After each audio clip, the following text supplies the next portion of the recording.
कल्पना कीजिए एक शांत और पवित्र भोर की। आप अपने पूजा गृह में प्रवेश करते हैं, जहां पर एक छोटे से पवित्र तांबे के पात्र में आपने गंगा जल सहेज कर रखा है।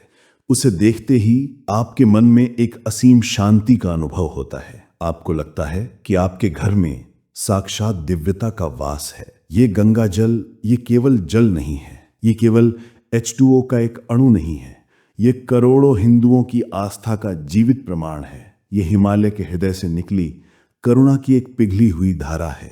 ये उन अनगिनत संतों के, योगियों के और सिद्धों के तप की ऊर्जा है, जिन्होंने युगों युगों तक इसके तट पर ध्यान किया है। ये एक जीवित चेतना है, अ लिविंग लिक्विड कॉन्शियसनेस।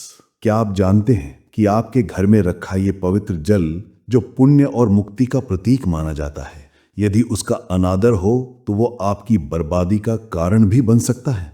क्या आपने कभी सोचा है कि जिस गंगा जल को आप देवी देवताओं का आशीर्वाद समझकर घर लाए हैं, वही आपके जीवन में अशांति और दुर्भाग्य ला सकता है? ये सुनकर आपको आश्चर्य हो रहा होगा, शायद विश्वास ना हो, लेकिन ये एक कड़वा नहीं बल्कि एक आध्यात्मिक रूप से एक गहरा सत्य है। एक ऐसा सत्य जिसे हमारे पूर्वज जानते थे, जिसे शास्त्रों में स्पष्ट रूप से बताया गया है। आज सोल शक्ति पर हम आपको कोई कहानी सुनाने नहीं आए हैं, बल्कि हम आपको उस अनदेखी, अनसुनी सच्चाई से रूबरू कराने आए हैं, जो आपके और आपके परिवार के भविष्य से जुड़ी है।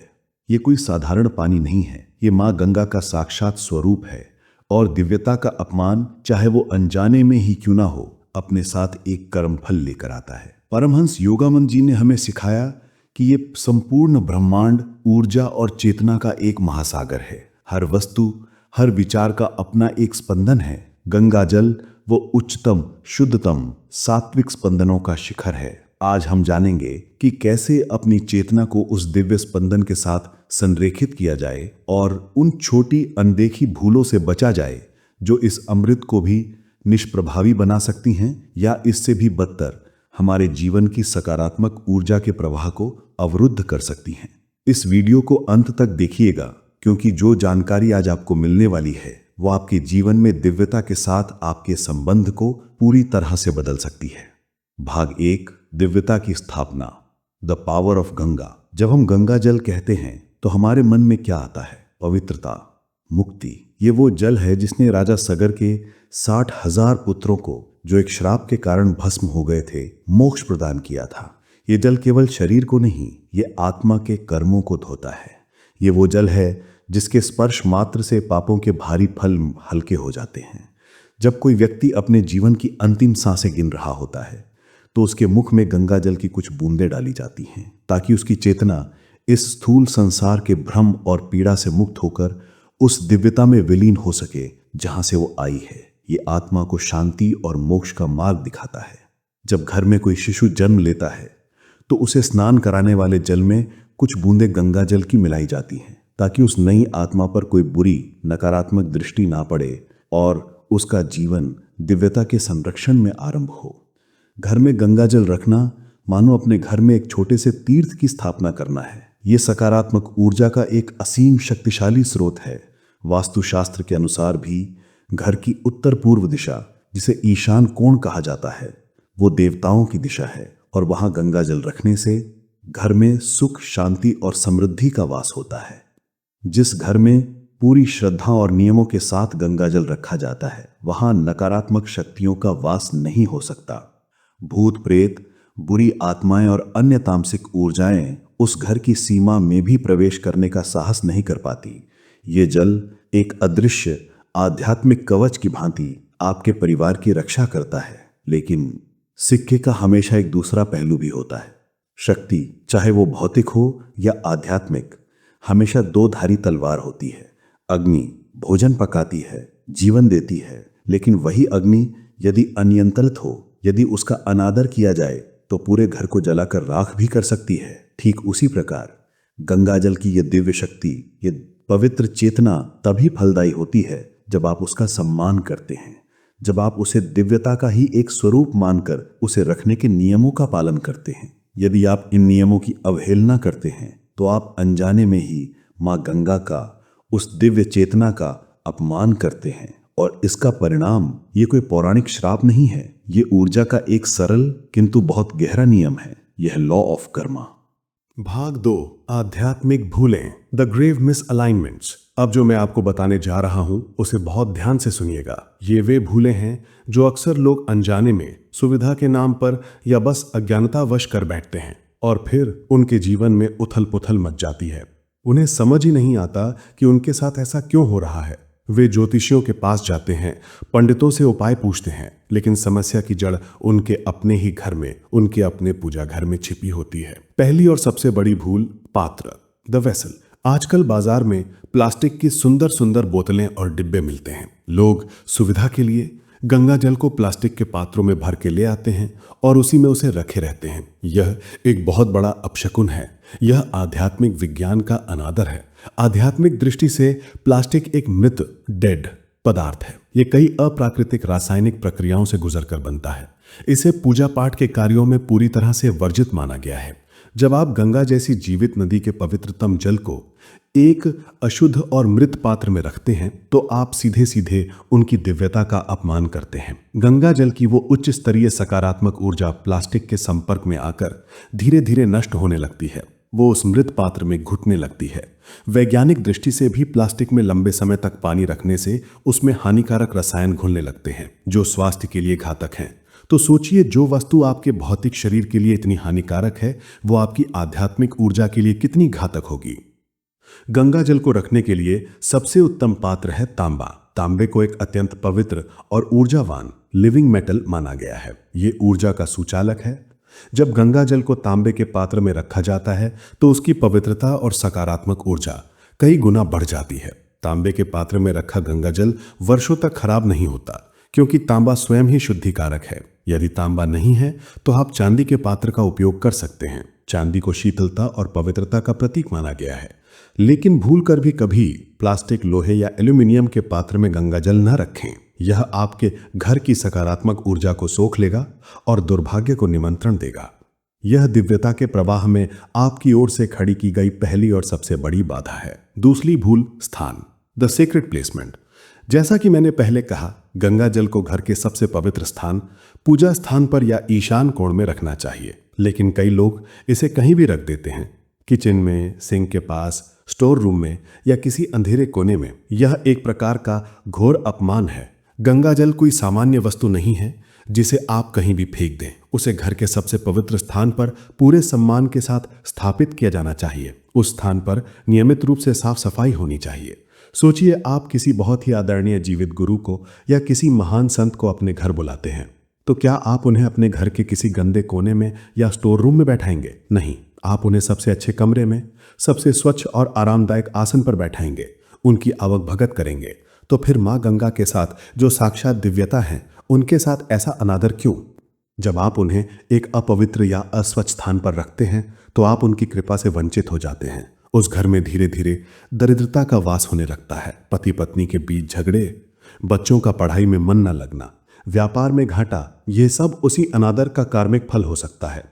तीसरी और सबसे गंभीर भूल, वातावरण, द तामसिक एनवायरनमेंट। यह एक बहुत ही महत्वपूर्ण बात है जिस पर 90% लोग ध्यान नहीं देते। गंगा जल सात्विकता का शिखर है। यह शुद्धता, प्रकाश और दिव्यता का प्रतीक है। इसे कभी भी तामसिक वातावरण में नहीं रखना चाहिए। गंगा जल को कभी भी ऐसे स्थान पर नहीं रखना चाहिए जहां मांस मदिरा का सेवन होता हो या जहां तामसिक भोजन बनता हो। रसोई घर में, विशेषकर जहां प्याज, लहसुन जैसी तामसिक वस्तुओं का प्रयोग होता है, उसके पास गंगा जल रखना एक बहुत बड़ा आध्यात्मिक दोष उत्पन्न करता है। तामसिक वातावरण गंगा जल की सात्विक ऊर्जा को दूषित नहीं कर सकता, लेकिन वो उस सात्विक ऊर्जा के साथ एक भयंकर संघर्ष पैदा करता है।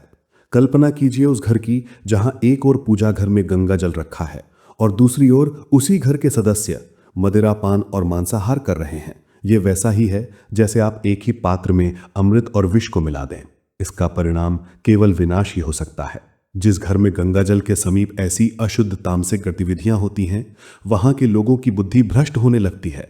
वे सही और गलत का भेद नहीं कर पाते और अनैतिक कार्यों की ओर प्रवृत्त हो जाते हैं। उस घर की शांति भंग हो जाती है और सदस्य एक दूसरे के शत्रु बन जाते हैं। ये दुर्भाग्य किसी और ने नहीं, बल्कि उस घर के लोगों ने दिव्यता के साथ तामसिकता को मिलाकर स्वयं आमंत्रित किया है।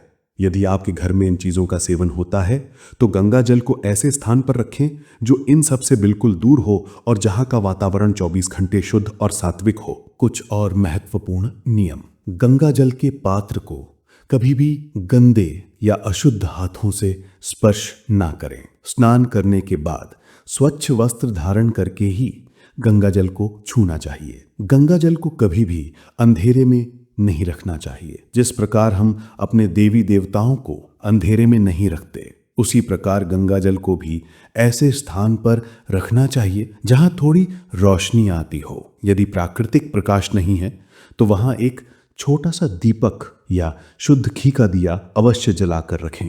अंधेरा नकारात्मकता और अज्ञान का प्रतीक है। गंगा जल को कभी भी सीधे जमीन पर नहीं रखना चाहिए। उसे हमेशा किसी लकड़ी की चौकी, पवित्र आसन या किसी अन्य ऊंचे और पवित्र स्थान पर ही रखना चाहिए। ये आपका आदर व्यक्त करता है। और एक रहस्य जो बहुत कम लोग जानते हैं, घर में रखा हुआ गंगा जल का पात्र कभी भी पूरी तरह से खाली यानी एम्प्टी नहीं होना चाहिए। ये एक बहुत बड़ा अपशकुन माना जाता है। ये घर की सुख समृद्धि का खाली हो जाने का संकेत होता है। ये वैसा ही है जैसे आपके घर से लक्ष्मी चली गई हो। जब आपके पात्र में गंगा जल थोड़ा सा रह जाए तो उसमें और अधिक साधारण स्वच्छ जल मिलाकर उसे भर दें। ऐसा माना जाता है कि उस साधारण जल में भी गंगा जल के दिव्य गुण आ जाते हैं। वो जल भी गंगमय हो जाता है। लेकिन पात्र को पूरी तरह से रिक्त यानी खाली कभी न छोड़ें। भाग 3, ऊर्जा का विज्ञान और प्रायश्चित, the science of energy and atonement. इन नियमों को सुनकर शायद आपको लग रहा होगा कि ये सब बहुत जटिल है, लेकिन ऐसा नहीं है।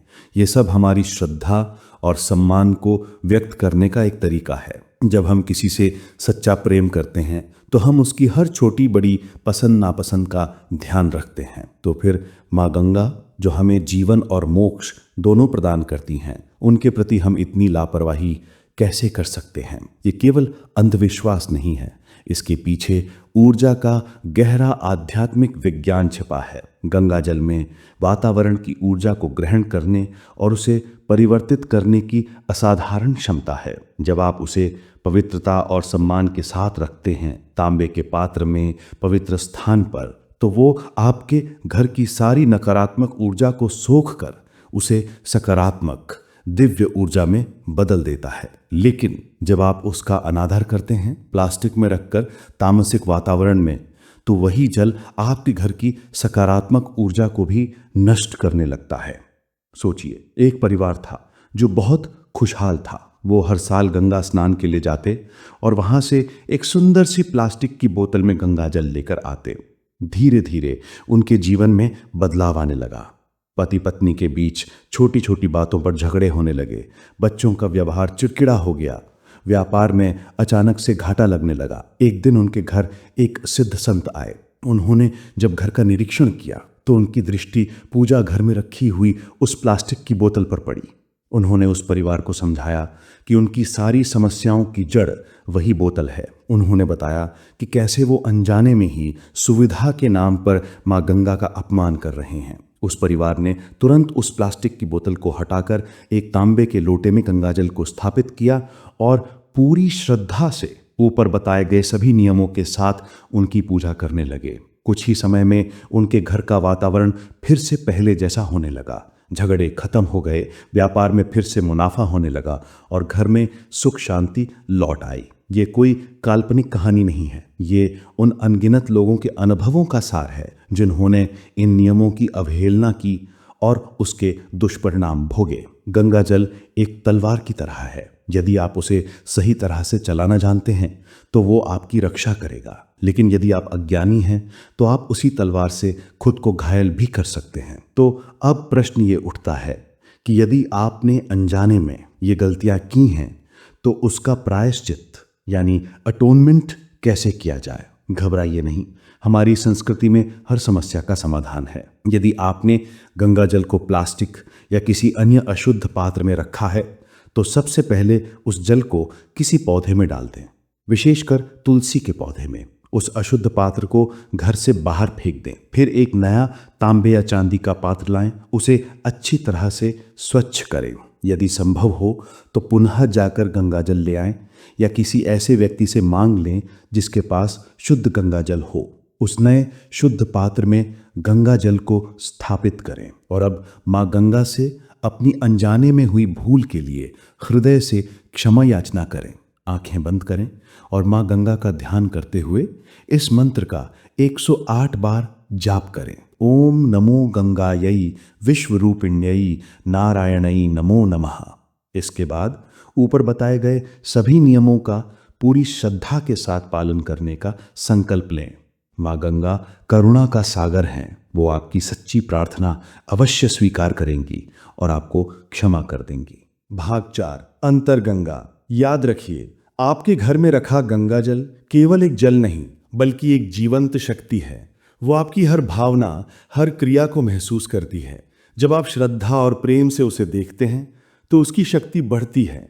जब आप क्रोध, घृणा या किसी भी नकारात्मक भावना के साथ उसके पास जाते हैं तो आप उसकी पवित्रता को नहीं बल्कि अपने और उसके बीच के संबंध को दूषित करते हैं। अंत में ये समझें कि घर में रखा ये बाहरी गंगाजल एक प्रतीक है, एक अनुस्मारक है। ये हमें याद दिलाता है उस आंतरिक गंगा की जो हमारे सब के भीतर, हमारे मेरुदंड के भीतर बह रही है। योगी जन जिसे सुषुम्ना नाड़ी कहते हैं, वो प्राण ऊर्जा की, जीवन शक्ति की एक गुप्त नदी है। जैसे बाहर की गंगा हमारे स्थूल पापों को धोती है, वैसे ही ध्यान और क्रिया योग की साधना हमारे भीतर बहती इस प्राण ऊर्जा की नदी को जागृत करती है और हमारे जन्म जन्मांतरों के कर्म संस्कारों को भस्म कर देती है। बाहर के गंगाजल का सम्मान करना उस आंतरिक गंगा के प्रति आपकी श्रद्धा का पहला कदम है। आज ही अपने घर के पूजा स्थान पर जाएं और देखें कि आपने गंगाजल को कैसे रखा है। क्या वो सही पात्र में है? क्या वो सही स्थान पर है? क्या उसका वातावरण सात्विक है? क्या आप अनजाने में कोई गलती तो नहीं कर रहे? यदि हाँ, तो तुरंत उसे सुधारें। माँ गंगा का आशीर्वाद प्राप्त करें और अपने जीवन को सुख, शांति और समृद्धि से भर लें। जैसा कि गुरुदेव परमहंस योगानंद जी ने कहा है कि ईश्वर के साथ अपने संपर्क को उतना ही वास्तविक माने जितना आप अपनी मानवीय मित्रता को मानते हैं। घर में रखे गंगाजल के साथ आपका संबंध ईश्वर के साथ आपके उसी वास्तविक जीवंत संबंध की एक सुंदर शुरुआत है। आप सुन रहे थे सोल शक्ति। ईश्वर आपका कल्याण करे। प्रणाम।